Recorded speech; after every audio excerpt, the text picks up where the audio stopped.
They got Lil Durk in a hole for basically some BS. And right now we're going to show the paperwork. Shortly after a prisoner disclosed Lil, new video of Durk's release went viral, exposing the harsh conditions he faced while incarcerated.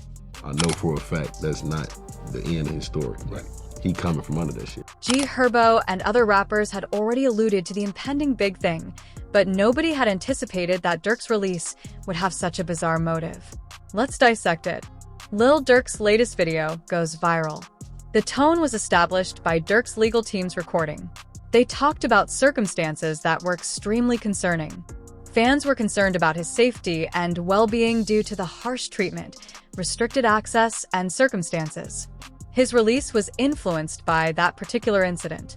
Additionally, supporters claim that other rappers aren't providing as much support as they ought to.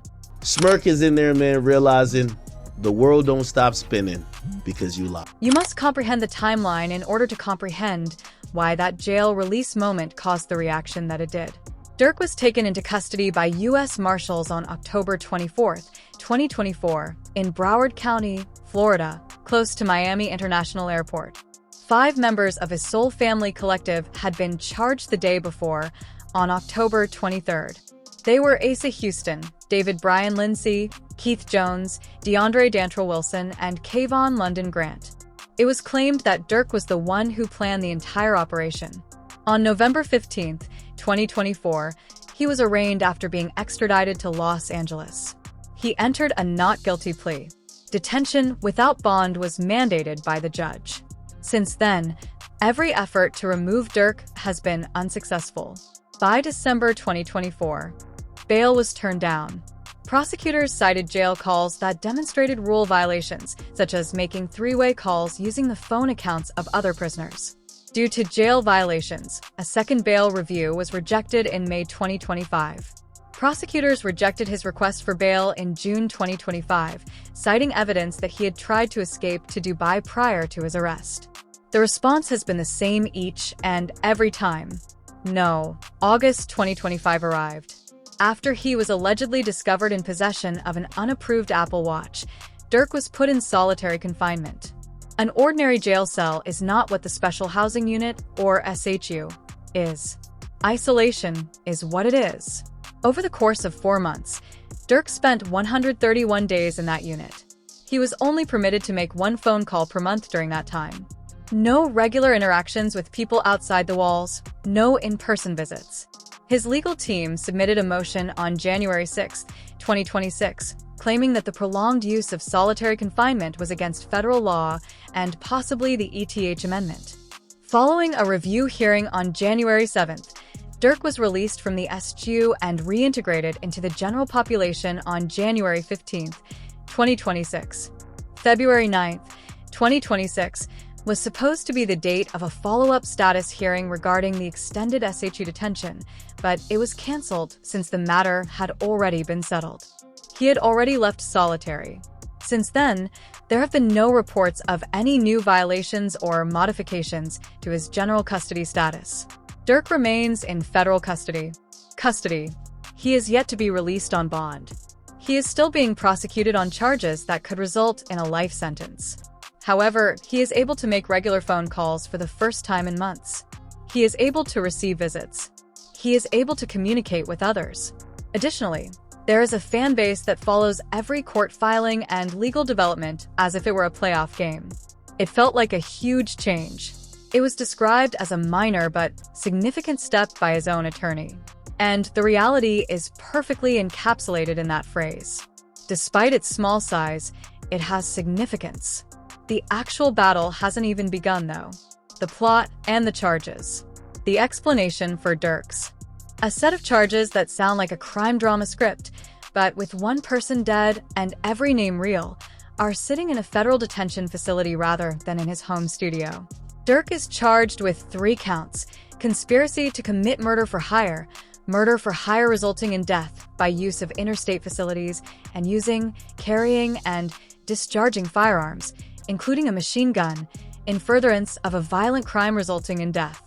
He might be imprisoned for the remainder of his natural life if found guilty on all counts. Federal prosecutors have stated that they won't seek the death penalty, but the stakes are unbelievably high. A plea bargain in this case does not grant you 5 years and a nod. In an interview with DJ Vlad, his lawyer, Drew Finling, clarified that this is a case with a binary outcome.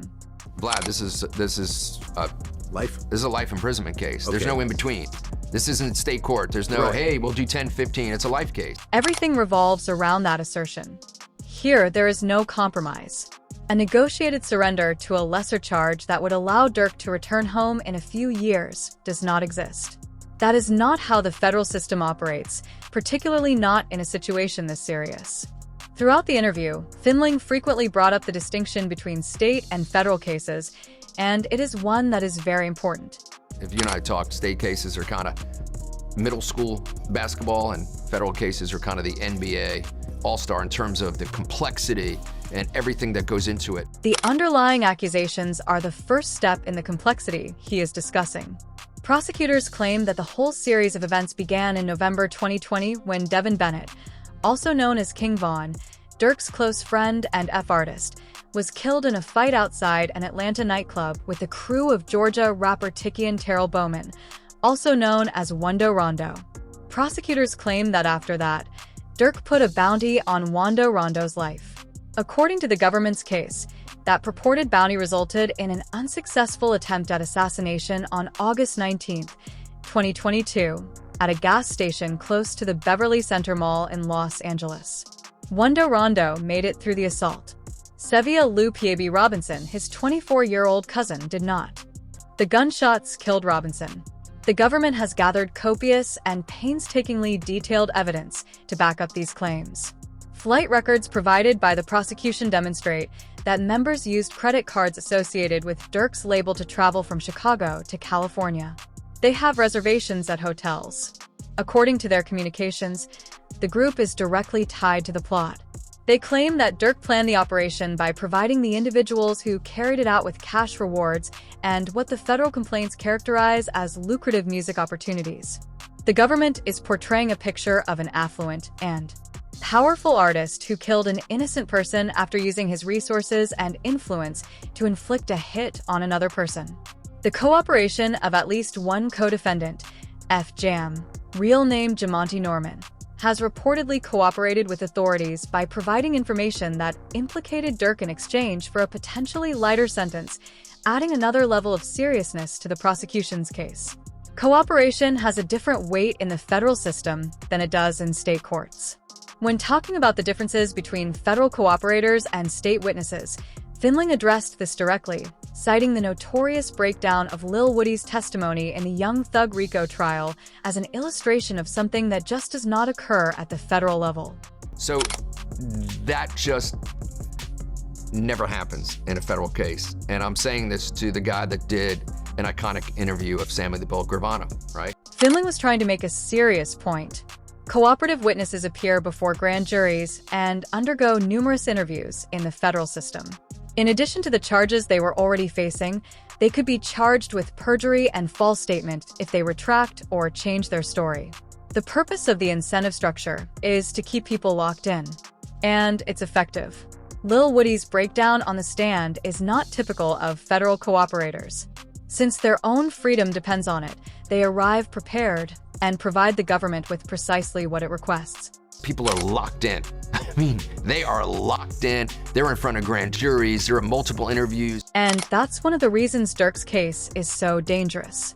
Despite the fact that no further charges have been brought against him, prosecutors also claim that he might be linked to other bounties, such as one on a witness's family member and another Chicago murder. One of the main causes of the trial's repeated postponements during the legal battle is the case's discovery materials, which total over 30,000 pages. The courtroom motions are the shield that Durk's legal team has been using whenever possible if the charges are the prosecution's sword.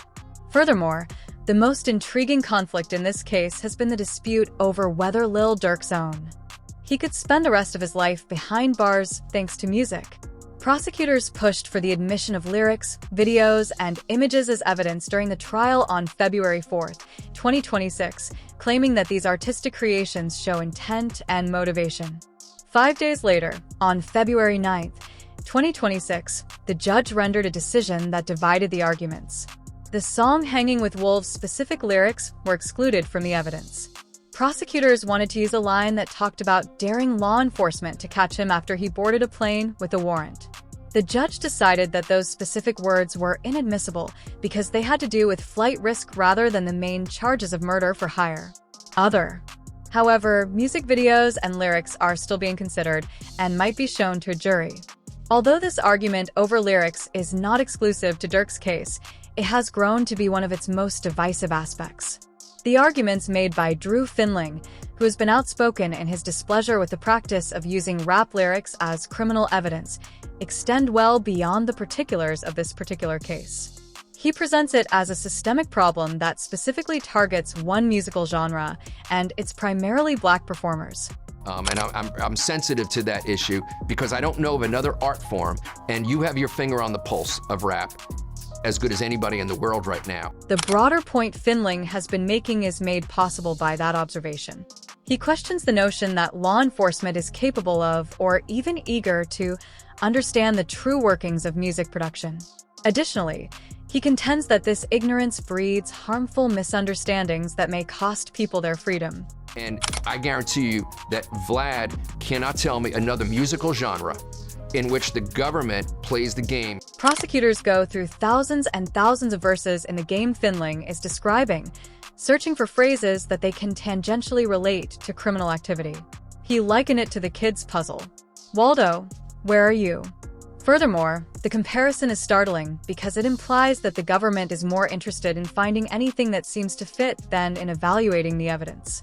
If a media personality can take the time to learn how punch-in recording sessions operate, how lyrics are put together over many hours in the studio, and how the finished product is a creative creation rather than a journal entry, the point is made very clearly. Those who have the authority to sentence a man to life in prison should undoubtedly complete the same assignment. However, Finling contends that they don't, and that the genre as a whole suffers as a result of this failure. The song Wonderful Wayne and Jackie Boy, which features Dirt and Babyface Ray, has been a key component of the defense's strategy. This song was included in the superseding indictment by the prosecution, who claimed that its lyrics profited from and celebrated Sava Robinson's death and Wando Rondo's attempted murder. Finling outlined the precise reasons why this accusation falls apart when examined. After looking into the production schedule, the defense found that Durk recorded his portion of the song 7 months prior to the actual shooting in August 2022. And then we started doing our homework, interviewing the producers, and found out that that song and the Durk part of it was done 7 months beforehand. 7 months. The prosecution's argument that the song was written to commemorate or profit from the shooting is completely refuted by that one fact, if it is shown at trial. The song had nothing to do with the incident, according to Finling, unless Durk was psychic. The defense also discussed the problem of YouTube fan edits that included yelling noises that resembled Quandarondo's audio response to his cousin's passing.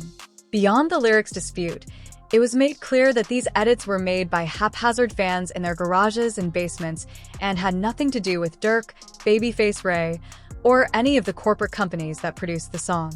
The defense has submitted several motions to have a case dismissed completely. April 2025 saw the denial of a motion to dismiss for deceiving the grand jury, particularly with regard to the changed lyrics.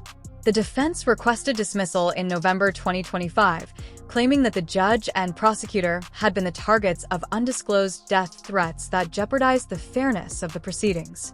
Additionally, that request was turned down. On November 18, 2025, a separate motion to dismiss the indictment due to vagueness was turned down. The defense persists despite every motion being denied and every argument being rejected because, in a federal case where life in prison is at stake, you fight on every front at your disposal. Additionally, Durk's family has publicly voiced their opinions by issuing a statement that encapsulates the emotional debate over the lyrics' weight. They claimed that Durk has always used music to tell stories, communicate pain, and heal, that the government gave a grand jury false evidence, and that they will not remain silent while Black artists are still punished for their artistic expression. The bond battle and the flight issue. The judge has consistently rejected Durk's legal team's requests to have him await trial at home rather than in the Metropolitan Detention Center. And the rationale has consistently returned to the same central query. Will this man flee if you let him out? The foundation of the prosecution's flight risk argument is a particular collection of facts. On October 24, 2024, Durk was taken into custody by U.S. Marshals close to Miami International Airport. Citing numerous international travel reservations made in his and his associates' names, including trips to Dubai and Switzerland, authorities claimed he was trying to leave the nation. Every bail request since has been weighed down by that accusation. On the other hand, the defense has offered a thorough counter-narrative that refutes the government's account of what happened. Findling clarified that the full flight schedules were obtained by his team and discovered that none of the reservations ended at the government-highlighted intermediate stops, but rather in Dubai. The prosecution had provided insufficient details about flights that made stops in places like Rome without disclosing that Dubai was the ultimate destination on each and every itinerary. However, Findling focused most of his attention on the specifics of the reservations. The commercial flights were reserved in middle seats in the back rows of economy class. Additionally, Findling presented a point that uses straightforward common sense to cut through the legal formality. Each of them ended in Dubai, but they were row like 52 middle seat, and respectfully, it's Lil Durk. The implication is obvious. A man with Durk's level of wealth and international recognition would not leave the nation by spending 17 hours crammed into a middle seat in the back of a commercial airliner. Someone who could be identified by almost any young person on that plane would be both physically uncomfortable and logistically ridiculous. Findling maintained that a private jet was only reserved as a backup when the commercial options proved unfeasible and that the commercial reservations were not actual escape plans. He's not going to sit in the middle row for 17 hours in the back of the plane. A lot of people would.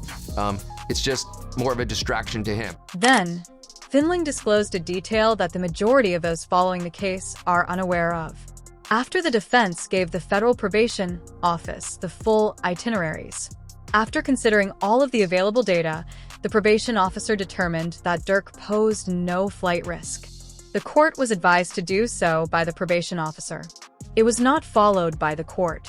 It is noteworthy, however, that a federal officer who was tasked with impartially assessing these particular questions took the defense's side. The defense has put forth a sizable bond package. It comprises $150,000 from an associate, $900,000 in real estate, $1 million in cash, 24-hour armed security, and electronic observation. It's not a lighthearted offer. That package is intended to remove every potential risk that the court may find. And the response has remained negative. Findling has made a strong case for Durk's decision to stay. He's got kids. He is a family man. He loves his mother, but he didn't have a close relationship with his father until 2019. This connection was cut off by the pandemic almost instantly. He's got kids. He's got family. He's got his mom who he loves. He's got his dad who he's waited until 2019, after 26 years, to have a relationship with. The bond argument gains a profoundly personal dimension from his relationship with his father, which had been developing for decades and had just begun to take shape before Co. shut down the world. This is not a legal document that is abstract. This is a man's relationship with the people he loves the most, and Findling has maintained that these relationships are what define him as someone who would never run away from them. The bond battle is still ongoing. According to Findling, the defense plans to present the case to the district court judge in order to obtain a de novo review, which entails a wholly new assessment of all the available data. It is hoped that a different judge will consider the whole picture instead of just the prosecution's. A different conclusion will be reached by the curated version. However, the federal system is slow to act, so every day that goes by without a bond decision is another day that Durk stays indoors. According to reports, Durk has filed paperwork looking into house arrest or bond options, but no release has been approved. They got Lil Durk in a hole for basically some BS, And right now we're going to show the paperwork. The prosecution keeps pointing to the jail violations and flight bookings as proof that he is unreliable in adhering to the terms of his release. This cycle has now occurred several times, and with each recurrence, the hope that Durk could be able to get ready for his trial outside of the MDC is eroded a bit more. The trial that will decide whether Lil Durk spends the rest of his life behind bars has been delayed so many times that the original date seems like a thing of the past. Initially, it was scheduled for January 7, 2025. After that, it was rescheduled for October 2025, followed by January 2026, and according to the most recent scheduling, the trial will begin on April 24, 2026, with a possible backup date of May 4, 2026, contingent upon final scheduling decisions. The overwhelming amount of discovery materials and co-defendants' requests for more preparation time have been the main causes of each delay. According to reports, Durk has protested the most recent delay, saying he is eager to stand trial and clear his name. That particular detail reveals something about his attitude. Usually, a guilty man doesn't try to speed up the procedure. A man who is confident in his own innocence wants to appear in court as soon as possible. There are still important court cases to be resolved before that April date be fought. There is still some uncertainty surrounding which song lyrics and music videos will be allowed during the trial. Although certain lines from Hanging with Wolves were prohibited by the February 9th ruling, other artistic creations are still being considered. The terrain that the jury will see is altered by each piece of evidence that is admitted or excluded prior to the start of the trial. Additionally, those pretrial decisions are very important when the prosecution is heavily relying on communications, travel logs, circumstantial evidence, and cooperating witness testimony. Findings have detailed his general perception of Durk's state of mind during this ordeal as exceptionally robust. When questioned Durk about how he was managing the pressure of being imprisoned for life, findings, the response depicted a man who has not permitted the situation to take him apart. He characterized him as assured, courteous, and deferential, and that calmness goes beyond the lawyer-client interaction. Discovering stated, Durk is involved, focused, and sincere gratitude to each and every member of the legal group representing him. I enjoy my time with him. He smiles. He smiles from ear to ear. He's just respectful to everybody on the team. The portrayal of a heartless mastermind of violence that prosecutors are attempting to create contrasts sharply with those descriptions. It's a completely different story whether or not a jury ever learns about Durk's behavior while in detention. However, to those watching the case from a distance, his own lawyer presents a picture of poise under unfathomable stress. Additionally, there are those in Durk's world who have publicly expressed their predictions. Herbo G. During an interview, a fellow Chicago rapper who has known Durk for years and worked with him musically was questioned directly about the circumstance. He didn't respond cautiously or with hesitation. It was a resounding affirmation that Durk would live through this chapter. I know for a fact that's not the end of his story. Like, he coming from under that shit. Herbo placed Durk's predicament in the context of a larger trend that he has seen throughout their professional lives. He described seeing Durk repeatedly reinvent himself, overcoming setbacks that would have led most people to give up and coming out stronger and more accomplished than before. He always been somebody that, like, through all the adversity of any trials and tribulations, he always been able to, like, overcome that shit and reinvent himself. Herbo determined that Durk's capacity for adaptation and reconstruction is what sets him apart from the others. It's more than just skill. It is the refusal to remain in one place. That's what really make him the GOAT to me, because when you come from where we come from and been through the stuff that we've been through, it's like, it's easy to give up. However, Herbo also accepted the unpleasant truth of the circumstance.